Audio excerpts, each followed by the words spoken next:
When you steal what you have borrowed, leaving your predecessor to pay, it's either called aluta continua or undocumented severance. Finance Minister Zainab Ahmed on Wednesday last week announced that Nigeria has received $800 million from the World Bank to share to 50 million Nigerians as palliative before petrol subsidies are removed in June. She said this year alone, they have budgeted 3.36 trillion naira for petrol subsidy until mid-2023. This is as Sunday Dare, Minister for Sport, said 21 billion naira will be needed to renovate the National Stadium in Lagos. And then, wait for the big one.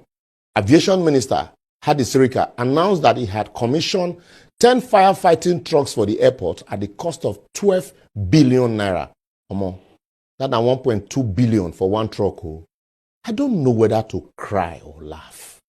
No wonder both young and old Nigerians are leaving the country in droves because certainly they will feel there's nothing left for them. But the one went off me for all of them.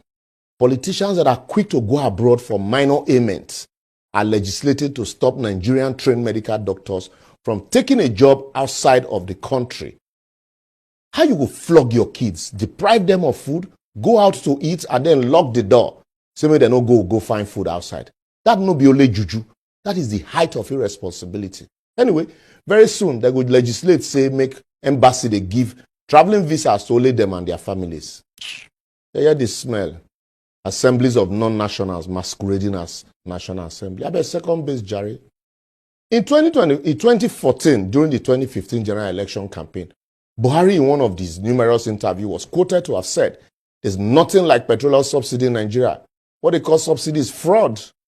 But in 8 years of his government, he spent trillions of dollars subsidizing the same thing he called fraud.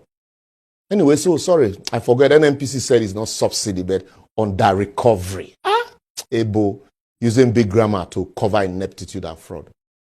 Now, according to them, they have received $800 million from the World Bank to share to 50 million Nigerians as palliative after removing fuel subsidy in June. But please permit me to ask stupid questions. How many times Buhari government will remove subsidy? Remember, in 2016, they removed subsidy as announced by Ibe Kachuku, then Minister for Petroleum, and said they have budgeted, money for cushioning. What happened to that one? If you remove subsidy in 8 years, why dash a new government subsidy remover a month after the end of your administration?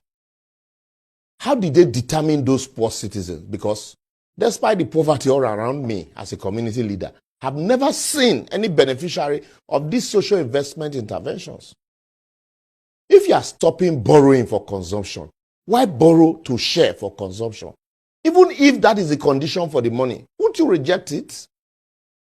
All the money they showed us, the Vice President, Professor Yomi Oshibanjo, was sharing in various markets during election. How has it eradicated poverty? Another one is in a country that is the poverty capital of the world with more than 133 million Nigerians living below poverty line. How did they conduct the registration to arrive at 50 million people as beneficiaries? How much will each person get that will actually cushion the impact of subsidy removal? The question plenty, just add your own. Instead of make these people tell us they want to package severance for themselves as they are leaving office, they are deceiving or suspecting citizens with their bojo arrangement called palliative cushioning. The same government that refused to share food donated to citizens as palliative during COVID, left the economy on a free fall for 8 years, and then used currency redesigning to push people into hunger, starvation, and death as parting gift, is now promising to share $800 million to, or if you convert it, 596 billion naira to Nigerians as palliative or subsidy removal, and you believe them, then something must be wrong with you. I will therefore advocate the Transition Committee should immediately stop that disbursement and join hands in reviewing the terms and conditions of the grant or loan. After all, they never tell us whether it's a loan or grant. The incoming government should set up their own committee and template for implementing or removing any subsidy, if at all. They should refuse to be browbeated into it by the government that was so much in a hurry to push that redesigning down our throat despite the hardship.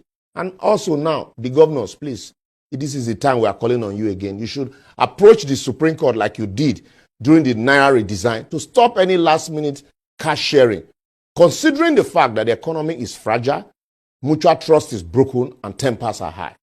Lastly, the incoming administration should not be in a hurry to bite this bullet of subsidy removal without a thorough investigation into it and understanding of the nuances. I don't talk my own. Well, that's where we anchor for today. For previous episodes, simply follow us on all our social media platforms showing on your screen, like and share. Eternal vigilance is a price you must pay for freedom. The struggle, not a looter, must continue.